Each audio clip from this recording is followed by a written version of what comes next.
What's up, y'all? This is Joseph R. Wheeler III, the artist, founder, and president of the ONYXCON Foundation.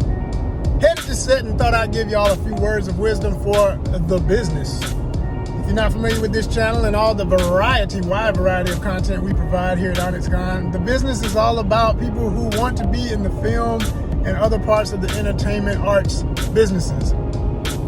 So, I watch a lot of content on YouTube and I get influenced by a lot of good stuff. And I was watching a video with some bros talking about traveling abroad and going and seeing the world and the benefits of doing such. And as they were speaking, they got into the topic of, you know, everything's got a catchphrase or a hashtag these days. So a lot of people say passport bros when they try to label black men traveling abroad, especially those of us still within the dating age or whatever age, whether you're 20s, 30s, 40s, 50s, or older, that are single and fed up with the options in America, so people go abroad seeking dates, seeking marriage, seeking whatever. Now, even though this is an episode of the business, we also have what we call relationship goals in the art life. So if you want more on that particular topic, check out that content. It's here. Go through our feed, you'll see. But to keep it on the business, the thing they said that triggered me was they were talking about the catchphrase of Pookie and Ray Ray, which is a common term for nicknames in the hood, in the ghettos of America, black ghettos of America, with somebody who's supposed to be like your ghetto cousin, your knucklehead nephew, your knucklehead son, daughter, whoever, really. I mean, really speaking more to males when they say these names, Pookie and Ray Ray. And they try to say that, you know, when Pookie and Ray Ray show up, it always brings down the neighborhood. And the stereotype of what that represents is very true. I mean, this is the kind of person that just oblivious to the more important things in life, typically fatherless or lacking a father figure, or only has a baby daddy that doesn't care, and nobody else has a real male figure, a real example of manhood in their life. So they end up going to the streets. They're going to be the kids that's sagging their pants. They're going to be the kids that's talking all crazy and don't care who's around. You know, it's what the legendary Lauryn Hill sang about in That Thing, where she said, come up in the club, don't care who they offend. You know, that's Pookie and Ray Ray, right? So they went in on the topic, and it was a very intelligent interview, and I appreciate them. They're not the first to say this, and I just want to quickly say that when it was brought up, they said, well, first and foremost, there's a Pookie and Ray Ray in every culture, all right? There's a Pookie and a Ray Ray in every culture. There's always somebody hood and simple and backwards in every culture, every ethnicity. All around the world, you can find those kind of people. He said, the sad thing is, you got to understand when you go abroad, whether you want to or not, you represent everybody that is similar to you that you came from whatever country you came from. So if you go abroad and you're from America and you send out a certain image, you mix that with the images they already get of us in the media, and you have problems. Because for the most part, we ain't rich. Yeah. You know what I'm saying? Yeah. So do you feel like Pookie and Ray Ray have destroyed the Caribbean? Everybody want to call somebody a name. Mm-hmm. Simp, Beta, Pookie and Ray Ray. They're all in your family. Correct. Oh, yeah. If you ain't a Pookie and Ray Ray, your cousin is, your aunt is, your nephew is, so quit with all the names. Mm-hmm. The concern should more be like, to promote, let's understand that people are looking at us all over the world, and let's try to just move with a little more integrity. That's all. You know what I mean? There are always going to be those people in every race of people that you feel is not a Pookie and Ray Ray. It's just another word for ghetto. You know what I mean? Yeah. Yeah. And you can't stop that. You can't. People come out of the conditions of ghettos. And it sticks on some people. Yeah. You know what I mean? What are you going to do about it? Because they're ghetto, should they not be able to travel? I mean, me traveling with my family, I've always traveled. But you see hillbilly white people on the plane with cut-off shorts, getting in the pool and resorts and stuff with cut-off denim shorts. They Pookie and Ray Rays too. Mm-hmm. But I'd be damned if they don't travel all around the world. Mm-hmm. So Pookie and Ray Ray deserve to travel all around the world too. But maybe you could pull Pookie and Ray Ray coat a little bit if you see them acting up. You know what I mean? Yeah. I would agree. So, you know, they get into that in some of these channels, but the thing that it triggered in me was to make a statement about something that has been irking me forever. Being somebody in my 40s and having seen the ups and downs of various parts of the African American community fall prey to these stereotypes, and especially young folks thinking that this is cool and it's a way to be, and if you stay in there long enough, you can get rich and be a rapper and still travel the world, and you ain't gotta, have tact and couth and be mature and polished and professional and all that other stuff that certain other people counter that Pookie Ray Ray energy with. You can stay Pookie and Ray Ray and still be rich and successful and be well, and everybody will respect you because, you're that image, you're that guy, you're that rapper dude, you're that cool guy who from the streets, and you just had to sympathize that I didn't have it like you, so just give me a break and let me act a fool and it'll be okay, No, it will not be okay, and it usually turns out real bad eventually, if not immediately. And I say eventually because you do see trends of people going for a long time before it hits. But when it does, oh boy.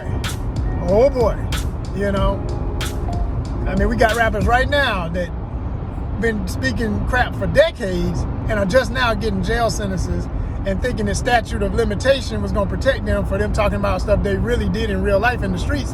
And now it's got them caught up. I'm on my way to set right now, right? And I made a decision for my image. And first of all, I grew up in a family, thank goodness. This is the blessing of having a father, okay? I got a father and a mother, a strong father and a mother, educated father and mother. Everybody may not have that, but you have to have a strong mother and father figure. It is no way around it. You must. Because everybody I know that doesn't struggles because of that, one way or another. Life is hard enough anyway. Add that in and it's just triple hard, right? So, but going to set this morning and knowing that, I'm playing a role that relates to quote unquote a lot of what I like to get, which is corporate politics. If it's ever a role in a show that is criminal element, I always say I don't even look at, if I see a call talking about prison or street thug, like we done right there. Now if you say mob boss, syndicate leader, because these are elevated positions. These are men that will wear a suit but still do the same thing as other gangsters in politics and corporations, because that's still gangster stuff. Look at Ozark, if you feel me. If you watch the show Ozark, you see the parallels they try to make in that show, and they make them very clear about the mentality is the same. It's just okay. But yeah, if I was talking of Ozark again, give me the Mexican mob boss character on that show. You know what I mean? Something like that. Something elevated. Don't give me the trash. Don't give me the rundown dude. Don't give me the dude that got to sag his pants or anything. Even in a role. Yeah, I know I could play it. I know that very well. I've been around that. I've educated that. I've been a teacher of kids like that and made them pull up their pants in my art class. I've been a teacher of that and changed boys into men and gave them the proper mental and physical grooming to go out into society and be what they need to be. So the point of it all is to understand that if you can change the way you look at things and start understanding the dysfunction about it, if you're coming from those environments, if you're somebody who is a Pookie and a Ray Ray, as they say. Because it was said in this video I was watching, the guy said, maybe you need to pull their coattails, man. Maybe you can get in their ear and make them change. I thought to myself, yeah, right. Now you about to ruin your vacation trying to help a fool who don't understand. You done went all the way around the world to look like you still on the block. That's their problem. This is my reaction to what he said when he said that. I agree with what he was saying about, be responsible and be aware of yourself and not present that image, because we don't need that. We don't need that on us. But more importantly, I say, if you just lead by example, the only reason they sagging their pants and doing any of this stuff is because they watch some rapper on TV.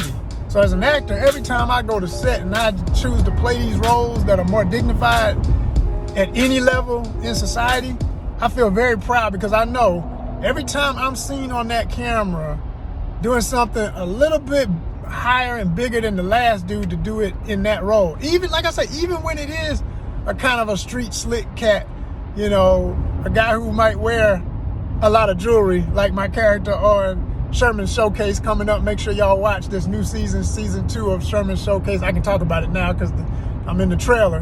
But the man with large rings, But I never, even when I played that character, I didn't see him as being a character who was a thug at all. I know guys like that wear a lot of rings on each finger, black men and other men. You know, it don't always just be black men. This is a certain type of energy. And, you know, it's not just for rappers and all that either. But I kind of play him like, you know, he's that dude who just loves to embellish himself and decorate himself that way. And is not a thug, not anything like that. He probably got a regular 9-to-5 job, may even have family at home and everything. But he he just likes to flash, you know what I mean? He's got those rings on and everything. But he was a cool cat. He was a 90s character. I'm not gonna give too much more about that away. You gotta watch the show. And it's a, you know, it's a small moment, but it's a major step. Like I say, anytime you're in front of that camera, it's a major step because you don't know who's watching and how it's impacting their life to see that character. So come with it and represent whoever that character represents, represent them well. And if I'm gonna represent them well, I want to choose a character that I can relate to enough to even want to represent them well, which is again back to why I have strategically tried to always, for 90%, I can at least say that, because I've done some background roles that, whether they were featured or I was just a blur, where, you know, it could be labeled as quote unquote street or whatever. But I limit those. I definitely limit those because I'd rather be seen in this other way. I'd rather be seen in what you see right now with a button up and looking like I got a purpose and I'm on my way to something major, which I am, you know. So, because it goes a long way. And these are the influences we need, like I say, that are going to have way more impact by leading from example versus trying to get in somebody's ear, argue with them, and try to pretend you're a therapist that's got training to be, unless that's what you do. If you're a therapist, do what you do. But otherwise, I'm not pulling no coattails. I did that at one point in life. I already been down there. I was a guidance counselor in summer art programs with teenagers, knuckleheads in Atlanta back in the day. I done little kids to teenagers. I done seen the end result of that kind of foolishness with seniors of other generations that used to be thuggish or whatever and smoked all the time and drank all the time, and they got Alzheimer's and dementia and other mental issues and body issue problems. I've seen it all. So I know where it starts and where it ends. From bad baby kids to Miss So-and-so at the church who's so damn mean, but she always talking about she praised Jesus, you know. I done seen it all, y'all. I done seen it all. So, you know, the only way you change a lot of this, we have to understand, living in this matrix, that TV is the portal. That TV is the portal, y'all. It's the portal to a lot of minds. We can pretend it's not as powerful as it always has been ever since it was introduced, or we can be honest enough to admit that, and I say the TV even more important than even the theater, because the big screen, everybody don't go to see a theater movie, but by the time it comes out where you can see it at home and get access to it in your home, they're gonna see it on TV. So whether it's a show or a movie in the theaters, it is so important to be aware of your impact as creatives, as actors, as writers, as producers, and what you put out. And it's not to say you can't tell quote unquote hood stories, but if you ain't telling something, if you've elevated beyond the nonsense, if you used to be Pookie but you became an executive, if you became a business owner, if you became somebody of respect in your community and people acknowledge that and admire you and want to learn from you, then yes, you have a duty to write that in, to produce that, to always have that as one of the characters or some of the characters, or an influential enough character, even in your hood story, to change the image and make a difference so that by the time it gets acted out in real life, because art reflects life, no, life reflects art too, okay? People reflect the art, so make them see something they're not used to seeing, and you'll start seeing the different results. So that's what I got for you as I head to set. Like I said, it's gonna be a good day. I hope y'all have one too. Thank you for listening. Peace. Much love.